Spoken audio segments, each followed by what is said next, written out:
காஞ்சிபுரம் மாவட்டம் உத்திரமேரூர் வட்டம் ஒழுகரை கிராமத்தில் அகத்திய முனிவர் வழிபட்ட 19ஆம் நூற்றாண்டின் வரலாற்று சிறப்புமிக்க பிரசித்தி பெற்ற ஸ்ரீ அகிலாண்டேஸ்வரி அம்பாள் சமேத அகத்தீஸ்வரர் ஆலயத்தின் புனராவர்த்தன ஜீர்ணோத்தாரண அஷ்டபந்தன மகா கும்பாபிஷேக விழாவானது இன்று சிறப்பாக நடைபெற்றது. இந்து அறநிலையத்துறையின் கட்டுப்பாட்டில் உள்ள இத்திருக்கோவிலில் பல ஆண்டுகளாக பாழடைந்த நிலையில் பராமரிப்பின்றி காணப்பட்டது. வரலாற்று சிறப்புமிக்க பழமையான இச்சிவாலயத்தை இந்து அறநிலையத்துறையினர் கண்டுகொள்ளாததால் இக்கோவிலின் புனரமைப்பு பணிகளை மேற்கொள்ள கிராம மக்கள் ஒன்று கூடி பொதுமக்களிடம் நிதி திரட்டப்பட்டு நன்கொடையாக வசூலிக்கப்பட்ட சுமார் 75 லட்சங்கள் செலவீட்டில் கட்டி முடித்துள்ளனர்.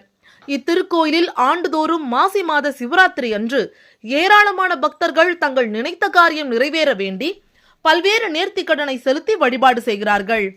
இப்பகுதி விவசாயம் செழித்திட வேண்டியும் திருமண தடைகள் நீங்கிடவும் குழந்தை வரம் வேண்டியும் இக்கோவிலில் சுவாமிக்கு பல்வேறு அபிஷேகங்கள் செய்து வழிபாடு செய்கிறார்கள்.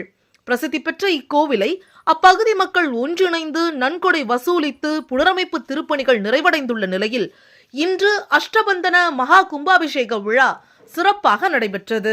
நேற்று முன்தினம் காலை கணபதி ஹோமத்துடன் யாகசாலை பூஜைகளுடன் துவங்கப்பட்டு 2ஆம் நாளான நேற்று காலை மாலை யாகசாலை பூஜைகள் நிறைவு பெற்று இன்று காலை 4ஆம் கால யாகசாலை சிறப்பு பூஜைகள் நிறைவுற்று சிவாச்சாரியர்கள் கடம் புறப்பாடுகளை நடத்தி மூலவர் விமான கலசங்களுக்கு வேத மந்திரங்கள் முழங்கிட புனித நீரால் அபிஷேகம் செய்து மகா கும்பாபிஷேகமானது கோலாகலமாக நடைபெற்றது. இவ்விழாவில் உத்திரமேரூர் சுற்றுவட்டார பகுதிகளில் இருந்து ஆயிரக்கணக்கான பக்தர்கள் பங்கேற்றனர். கும்பாபிஷேக விழாவினை காண வந்த பக்தர்களுக்கு அருட்பிரசாதங்கள் அறுசுவை உணவுகள் வழங்கப்பட்டன.